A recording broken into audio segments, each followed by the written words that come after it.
Hola, muy buenas a todos y a todas. Bienvenidos a esta primera edición sobre la estática, un curso que nos permitirá introducirnos en la mecánica vectorial, que es una disciplina que se imparte en muchas carreras de ingeniería. Para entender esto vamos a definir los siguientes conceptos.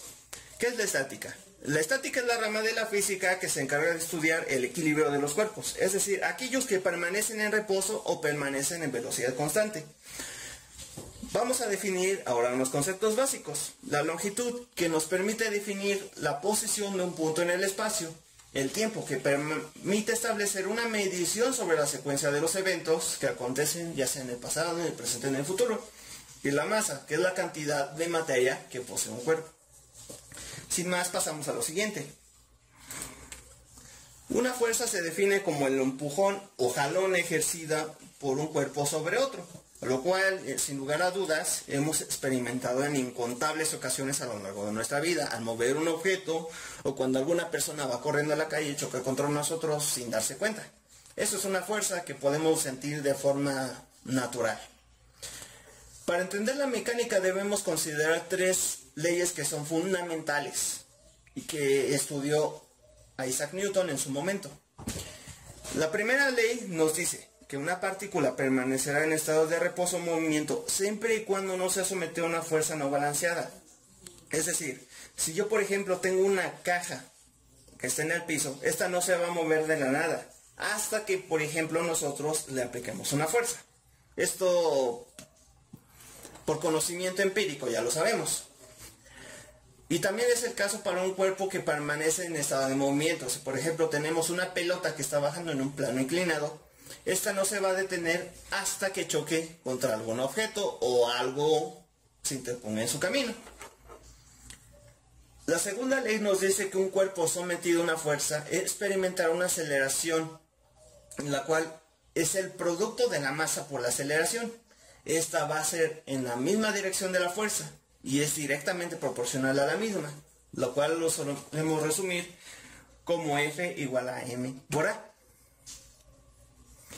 Y la tercera ley, que nos dice que toda fuerza ejercida de una partícula a otra generará una fuerza en dirección opuesta a la primera fuerza y de igual magnitud y de forma colineal.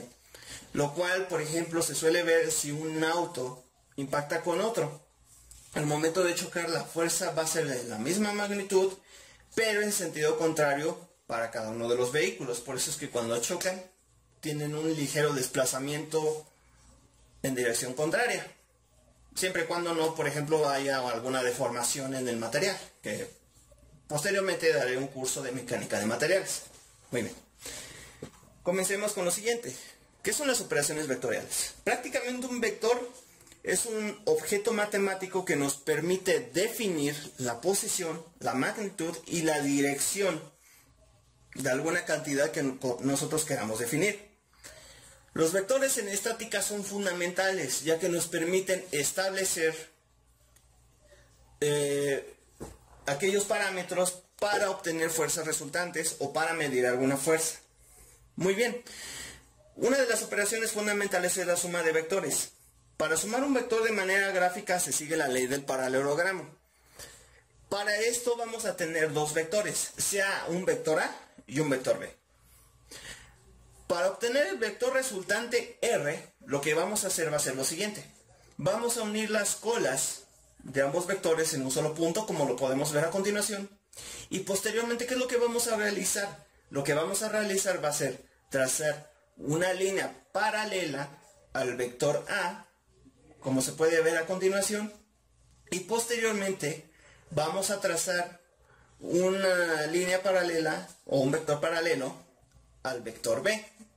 Estos vectores paralelos van a nacer, en el caso del vector paralelo A, van a ser de la cabeza del vector B, y el vector paralelo a B van a ser de la cabeza del vector A, y las cabezas de dichos vectores proyectados van a coincidir en un punto P. ¿Y cómo vamos a obtener el vector resultante? Fácilmente vamos a sumar, o mejor dicho, vamos a trazar una diagonal que va a partir del punto donde coinciden las colas de A y B y va a terminar en la cabeza de los vectores proyectados, como se ve a continuación. Si nosotros queremos verlo de otra manera, podemos seguir la regla del triángulo, en la cual vamos a tener un vector A y posteriormente vamos a dibujar el vector B a partir de la cabeza del vector A. Y vamos a trazar una línea desde la cola de A hasta la cabeza del vector B. Y ese va a ser nuestro vector resultante. Si nosotros tenemos un par de vectores colineales, solamente basta con trazar el vector A y este va a ser seguido por el vector B, como será a continuación. Y la línea que tracemos, o mejor dicho, la suma de estos vectores de manera gráfica nos va a dar el vector resultante R. En muchas ocasiones lo que suele pasar es que estos problemas suelen ser muy elaborados, ya que implican muchos vectores, por ejemplo 2, 3, 4, 5, n vectores. Para ello, ¿qué vamos a hacer? Simplemente vamos a definir las componentes de un vector en el eje cartesiano. En el caso de dos dimensiones vamos a tener un sistema de fuerzas coplanares. ¿Qué quiere decir con fuerzas coplanares? Que están en un solo plano.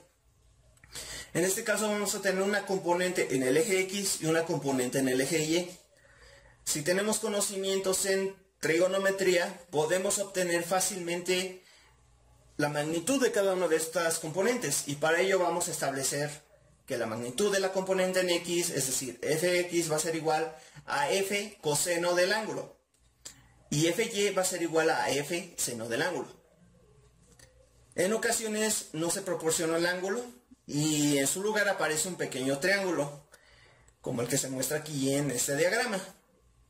Prácticamente siguiendo los mismos conocimientos de trigonometría, podemos establecer que la magnitud de la componente en X va a ser igual a la magnitud del vector multiplicando a entre C, como lo podemos ver acá, y la magnitud de la componente en Y, que va a ser igual a menos la magnitud del vector F multiplicando a entre B. ¿Por qué el menos? Porque la componente, si nosotros pensamos un poco, la componente de este vector en Y va a estar dirigida hacia abajo.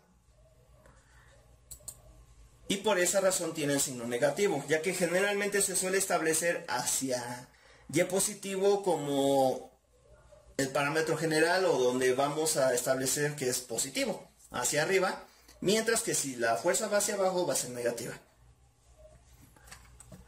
Como notación vectorial cartesiana de un vector, esto lo podemos representar de la siguiente manera: sea un vector f, y entonces vamos a definir su componente en X con los vectores unitarios y para el caso de la componente f en Y lo vamos a definir en J. Si deseamos calcular el valor de una fuerza resultante en un sistema de fuerzas coplanares, únicamente basta con descomponer cada vector en sus componentes, como lo vimos anteriormente, y posteriormente sumarlas de la siguiente forma, estableciendo una sumatoria para las componentes en X y una sumatoria para las componentes en Y, como lo podemos ver a continuación.